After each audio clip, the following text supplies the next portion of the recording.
Daniel's integrity. Hi, welcome back to Director's Commentaries here on the book of Daniel, as we've been going through Daniel on Sundays as our new sermon series. It's important for us to learn some of the things in it, but from a textual criticism point of view, I wanted to help you out today with understanding the reliability of the book of Daniel, the integrity, literarily, of the book of Daniel.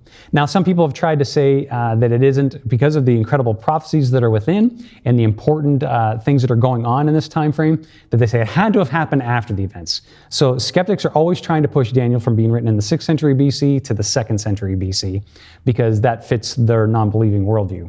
The first objection that they have, which I'll answer, is they said it's impossible for Daniel to predict that clearly. So it must have been written after the events and not before. I'm like, well, notwithstanding that Daniel's in the Septuagint, and that was written in 300 BC, so therefore it couldn't have been written in 200 BC. Plus, the other textual criticisms that we have and fragments that we have suggest much longer than that. But the important thing is with that is that that whole belief is not based upon science, that's based upon somebody's belief. That they don't believe that someone could be that direct with the prophecies that we're about to learn in the weeks to come. And that's kind of the point. We are miracle-believing people. We know that Daniel could not predict those things. And Daniel says that himself. And he says only God can predict such things with such clarity. And so with that, we don't find that as an objection to the literal history of Daniel being in the 6th century BC and written then. It's because these wonderful prophecies that were so fulfilled were given to him by God, not by history. And so that's a complete worldview change. Well, the second is that even in the Bible, some people point out a contradiction, or so it seems. You know, Daniel talks about Jehoiakim in the first chapter of Daniel as when Nebuchadnezzar comes, it's in his 3rd year as king. But Ezekiel says that Jehoiakim is in his 4th year when Nebuchadnezzar comes. Well, that's a pretty easy math to understand. So Daniel spent most of his life from his teenage years up trained and living in Babylon.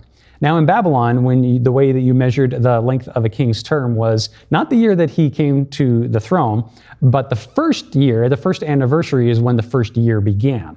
And so therefore, the Hebrew way of doing it was the year that you became king, and Ezekiel was a Hebrew, and he lived and he had most of his training in Judah, that training would have told him to count Jehoiakim's beginning the year that he started. So that's why there's discrepancy of 1 year. It's because there's 2 different ways of calculating it.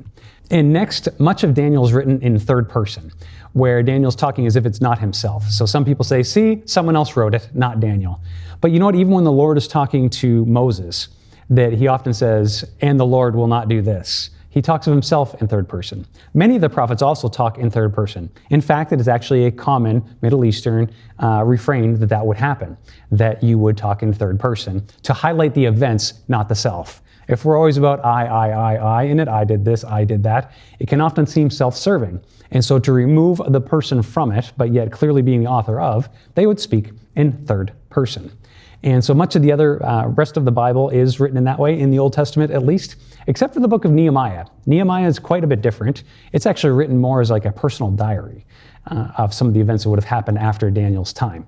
But anyway, just to let you know that the talking in 3rd person does not by any means suggest that Daniel did not write the book of Daniel. So there you have it. The integrity of the book of Daniel exists today.